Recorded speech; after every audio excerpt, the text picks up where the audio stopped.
کہ اتنے تواضع نہ کرنا کہ کسی کے نیچے لگ جاؤ، وہ ہر چیز میں اعتدال رکھنا۔ 11ویں نصیحت یہ کی کہ اکڑ کر زمین پر نہ چلنا، اللہ تعالیٰ اکڑ کر چلنے والوں کو پسند نہیں فرماتے۔ گویا تواضع اور تکبر کے حوالے سے اعتدال ہونا چاہیے۔ 12ویں بات یہ ارشاد فرمائی کہ درمیانی چال چلا کرو، اعتدال سے رہو۔ اور 13ویں نصیحت یہ کی کہ اپنی آواز کو بہت زیادہ اونچا نہ کرو بلکہ مناسب کی آواز رکھو اور وہ پستی کی طرف مائل ہو۔ گویا کہ اونچی آواز یہ بذات خود ایک تکبر کی علامت ہوتی ہے، خاص طور پہ جب اس میں تکبر شامل ہو جائے۔ آیت نمبر 27 میں اس بات کا تذکرہ ہے کہ اگر دنیا کے سارے درخت قلم بن جائیں اور سارے سمندر سیاہی بن جائیں تو بھی اللہ تعالیٰ کی کلمات، اللہ کے انعامات کو ختم نہیں کر سکتے، لکھ نہیں سکتے، احاطے میں نہیں لا سکتے۔ دوسری آیت میں آپ یہ ساتھ سن چکے، وَإِن تَعُدُّوا نِعْمَتَ اللَّهِ لَا تُحْصُوهَا، اگر تم اللہ تعالیٰ کی نعمتوں کو گننا چاہو تو نہیں گن سکتے۔ یہ بات ظاہر ہے کہ انسان آج تک اپنے آپ کو بھی نہیں سمجھ سکا۔ ہماری میڈیکل سائنس نے انسان کا آج تک جتنا جائزہ لیا ہے وہ بمشکل اس کے 15% کو سمجھ پائی ہے۔ آج بھی انسانی جسم کے بہت سارے پہلو جنہیں آپ 85% کہہ سکتے ہیں وہ انسان سے مخفی ہیں۔ صرف دماغ کا تجزیہ کرنے کے لیے اربوں کے بجٹ رکھے گئے ہیں کہ اس بات پر تحقیق کی جائے کہ انسانی دماغ کیا ہے، کیسے کام کرتا ہے۔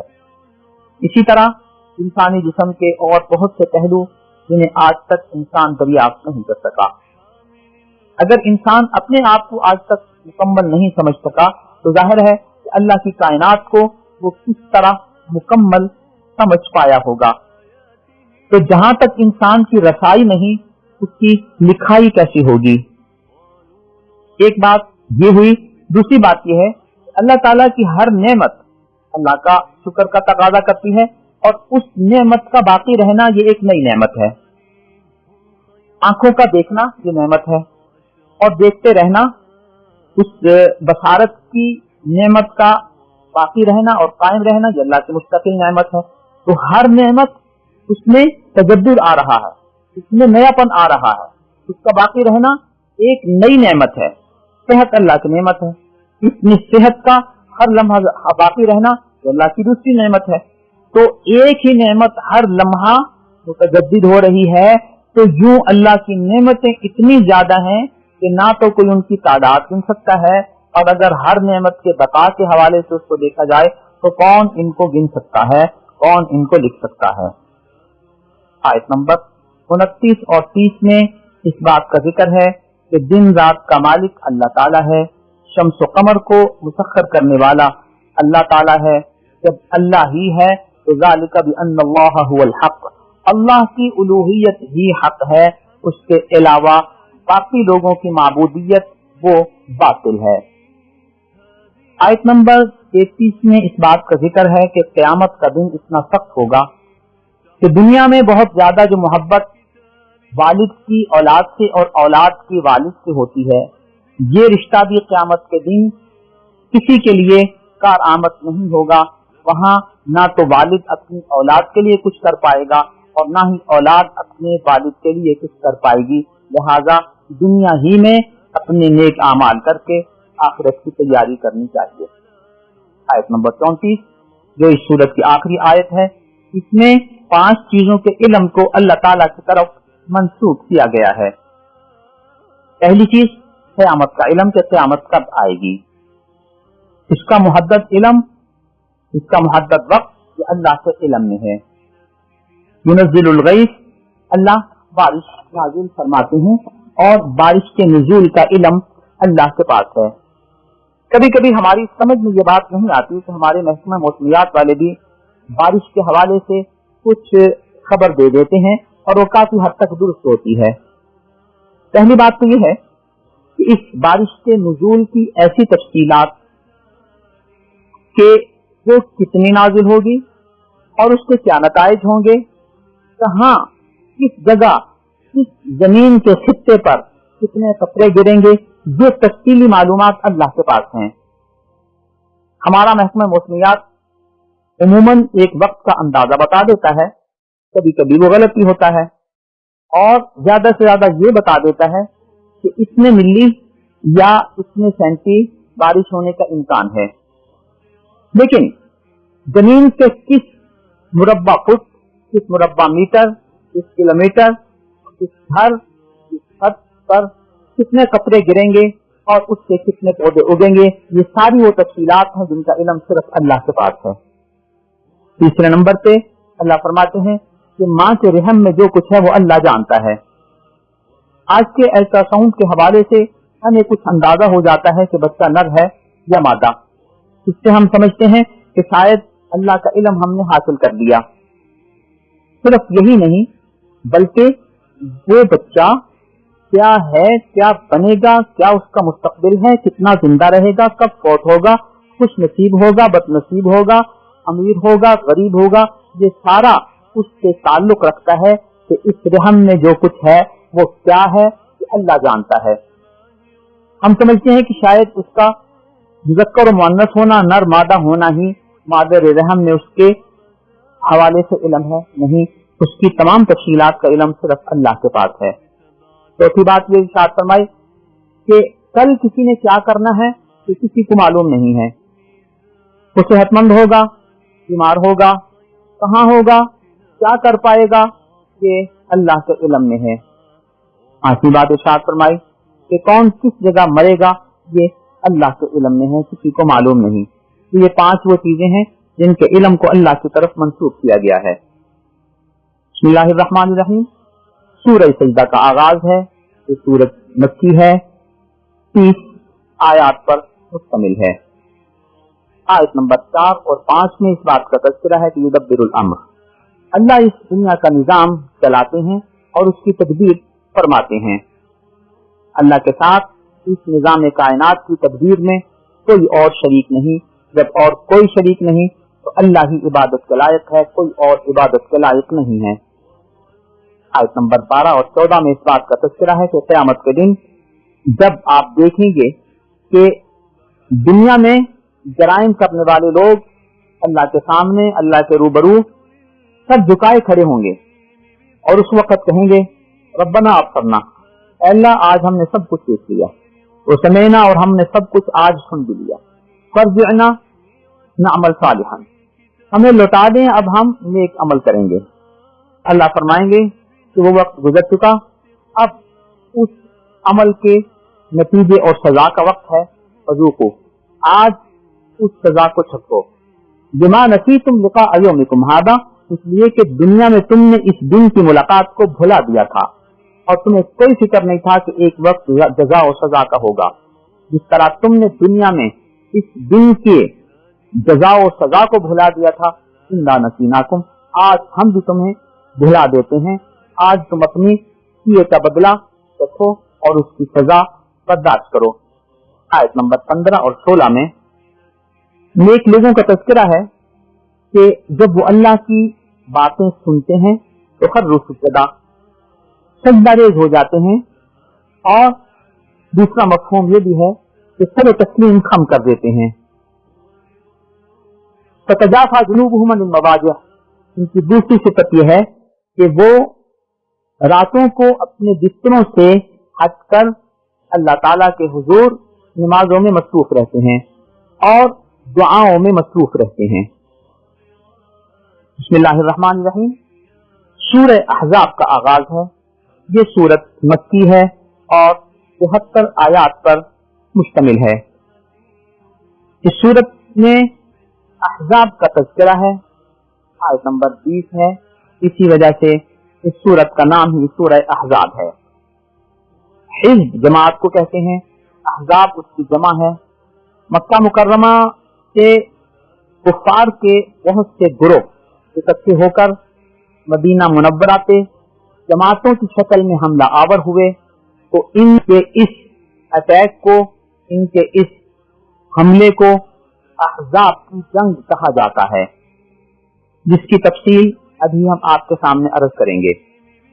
آیت نمبر 1 اور 2 میں ہے کہ یہ بعض کفار و مشرکین و منافقین آپ کے ساتھ مختلف قسم کے معاہدے کرنا چاہتے ہیں کہ آپ کچھ ہمارے بتوں کی بھی نیک نامی کا ذکر کر دیا کریں اور بتا دیا کریں کہ یہ بھی قیامت کے دن شفاعت کریں گے، تو کچھ آپ ان کی تعریف کر دیا کریں، کچھ ہم آپ کی بات مان دیا کریں گے۔ اللہ فرماتے ہیں وَاتَّبِعْ مَا يُوحَىٰ إِلَيْكَ مِن رَبِّكَ، اللہ کی طرف سے جو وحی آپ پر کی جاتی ہے آپ اسی کی پیروی کریں، آپ ان لوگوں کی باتوں میں بالکل نہ آئیں۔ آیت نمبر 4 اور 5 میں ایک اصلاح کی گئی ہے کہ وہ لوگ یہ سمجھتے تھے کہ جس کو انہوں نے اپنا بیٹا بنا لیا، متبنہ بنا لیا، وہ ان کا حقیقی بیٹا بن گیا ہے، اور اب اس پر تمام وہ شرعی معاملات، وہ قانونی معاملات لاگو ہوں گے جو ایک حقیقی اور سلبی بیٹے کے بارے میں ہوتے ہیں۔ تو اس سلسلے میں بتایا گیا کہ جس کو تم نے اپنا متبنہ بنایا ہے، منہ بولا بیٹا بنایا ہے، یہ تم نے اپنی زبان سے اس کو بیٹا کہہ دیا ہے، حقیقت میں وہ تمہارا بیٹا نہیں ہے، وہ سلبی بیٹا نہیں ہے۔ اسی لیے آیت نمبر 5 میں ارشاد فرمایا گیا کہ انہیں اپنے باپ کی طرف ہی منسوب کیا کرو، اپنے نام کو اس کے والد کی حیثیت سے کبھی ذکر نہ کرو، بلکہ جو اس کا حقیقی باپ ہے اسی کی طرف اسے منسوب کرو، جیسے کہو کہ میں نے اس کو اپنا منہ بولا بیٹا بنا لیا ہے، اس میں کوئی حرج والی بات نہیں ہے۔ بخاری کی حدیث نمبر 4326 میں ہے من ادعا الی غیر ابیہ وہو یعلم فالجنۃ علیہ حرام، جو جان بوجھ کر اپنے آپ کو کسی اور کی طرف منسوب کر لے بطور باپ، اور اسے معلوم بھی ہے کہ یہ میرا باپ نہیں ہے، اللہ فرماتے ہیں کہ اس پر جنت حرام ہے۔ گویا کہ سلسلہ نسب کی حفاظت کے لیے اللہ تعالیٰ نے اس بات کی طرف ہمیں متوجہ کیا قرآنی آیات میں بھی اور نبوی تعلیمات میں بھی کہ جو حقیقی باپ ہے اسی کی طرف اپنی نسبت ہونی چاہیے، اور اگر تم کسی کو اپنا منہ بولا بیٹا بنا بھی لو تو بھی اس کی نسبت اس کے اصل باپ ہی کی طرف ہونی چاہیے۔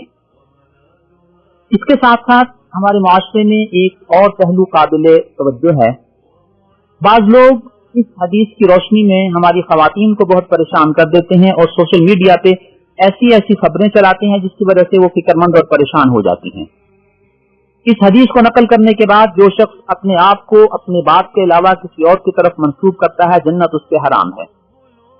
وہ یہ کہتے ہیں کہ دیکھیے، جو عورت شادی سے پہلے مثلا فاطمہ اقبال تھی، یعنی اقبال ان کے والد محترم ہیں اور فاطمہ اس کا نام ہے، اس کی شادی کسی حماد نامی شخص سے ہو گئی، تو شادی کے بعد اس نے اپنی نسبت فاطمہ حماد کر لی، تو اس نے اپنے باپ کی بجائے اپنے شوہر کی طرف اپنی نسبت کر دی ہے، باپ کے نام کی جگہ اس نے اپنے شوہر کا نام ذکر کر دیا ہے، تو یہ بھی اسی ضمن میں آئے گی کہ اس پہ جنت حرام ہوگی۔